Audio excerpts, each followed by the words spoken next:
1 फेब्रुवारीपासून 5 कडक नियम, या लोकांचा रेशन बंद होणार. सर्वसामान्य लोकांसाठी सध्या एक अतिशय महत्त्वाची आणि गांभीर्याने लक्ष देण्यासाठी बातमी समोर आलेली आहे. ही बातमी थेट प्रत्येक कुटुंबाच्या स्वयंपाकघराशी, रोजच्या अन्नधान्याशी आणि आर्थिक नियोजनाशी संबंधित आहे. केंद्र सरकार आणि महाराष्ट्र शासन यांच्या माध्यमातून गेल्या अनेक वर्षांपासून आर्थिकदृष्ट्या दुर्बल घटकांसाठी विविध योजना राबवण्यात येत आहेत. या योजनांचा मुख्य उद्देश गरजू नागरिकांना आधार देणे, त्यांचे जीवनमान थोडेसे तरी सुसह्य करणे आणि मूलभूत गरजांची पूर्तता करणे हा आहे. अन्न, वस्त्र आणि निवारा या गरजांपैकी अन्न ही सर्वात प्राथमिक गरज मानली जाते आणि त्यामुळेच रेशन व्यवस्थेला नेहमीच विशेष महत्त्व दिले गेले आहे. रेशन कार्ड ही केवळ एक ओळखपत्रासारखी गोष्ट नसून ती गरीब आणि मध्यमवर्गीय कुटुंबांसाठी आधाराची कडी ठरली आहे. स्वस्त दरात किंवा मोफत धान्य मिळावे, कोणालाही उपाशी झोपू नये यासाठी ही व्यवस्था सुरू करण्यात आली होती. कालांतराने या योजनेचा व्याप वाढला. लाभार्थ्यांची संख्या मोठ्या प्रमाणावर वाढली आणि आज देशात कोट्यावधी लोक रेशन व्यवस्थेवर अवलंबून आहेत. मात्र वेळ जसजसा पुढे जातो तसतसे नियम बदलणे, सुधारणा करणे आणि गैरवापर रोखणे हे सरकारसाठी गरजेचे ठरते. त्याचाच एक भाग म्हणून आता रेशन कार्ड संदर्भात काही नवीन नियम लागू करण्याचा निर्णय घेण्यात आलेला आहे. या नवीन नियमांची अंमलबजावणी 1 जुलैपासून करण्यात येणार आहे. या बदलांचा परिणाम थेट देशभरातील सुमारे 80 कोटी लाभार्थ्यांवर होणार असल्यामुळे या विषयाकडे गांभीर्याने पाहणे अत्यंत आवश्यक आहे. अनेक लोकांना अजूनही या नियमांची नेमकी माहिती नाही आणि त्यामुळे अनावधानाने नियमभंग होण्याची शक्यता आहे. म्हणूनच हे नियम समजून घेणे आणि वेळेत योग्य ती पावले उचलणे प्रत्येक रेशन कार्ड धारकासाठी महत्त्वाचे ठरणार आहे. आपल्याला सर्वांना माहीत आहे की रेशन कार्ड मुख्यत्वे 3 प्रकारचे असतात: पिवळे, केशरी आणि पांढरे. पिवळ्या आणि केशरी रेशन कार्ड धारकांना शासनाकडून मोफत किंवा अत्यल्प दरात धान्य दिले जाते. पांढऱ्या रेशन कार्ड धारकांना मात्र सहसा या सवलतींचा लाभ मिळत नाही.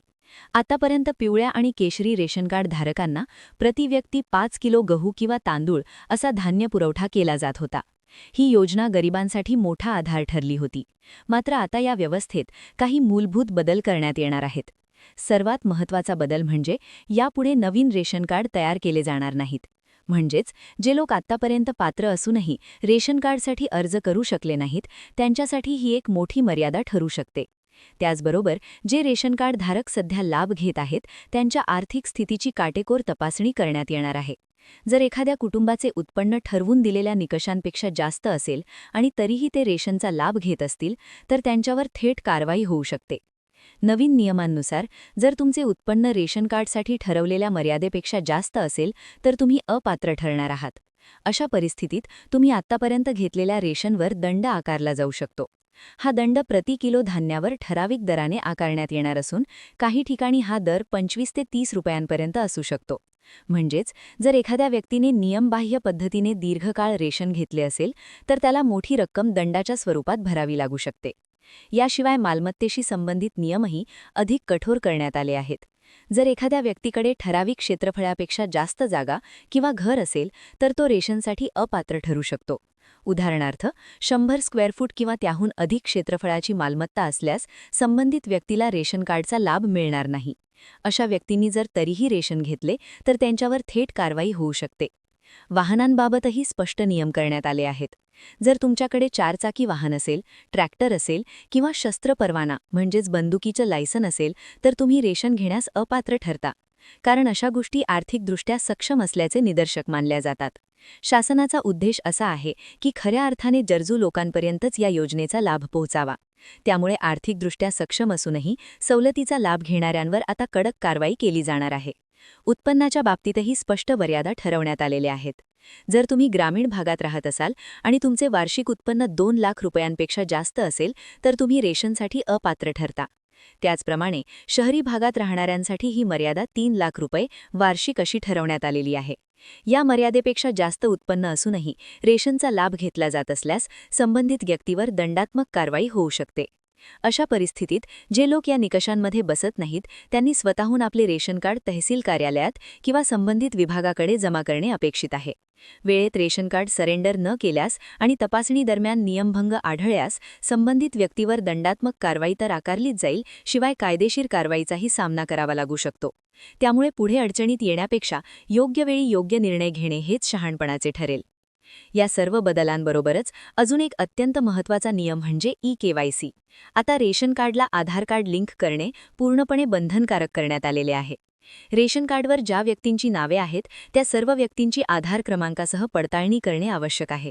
ही ई-केवायसी प्रक्रिया पूर्ण झाली नसेल तर भविष्यात रेशन मिळण्यात अडचणी येऊ शकतात.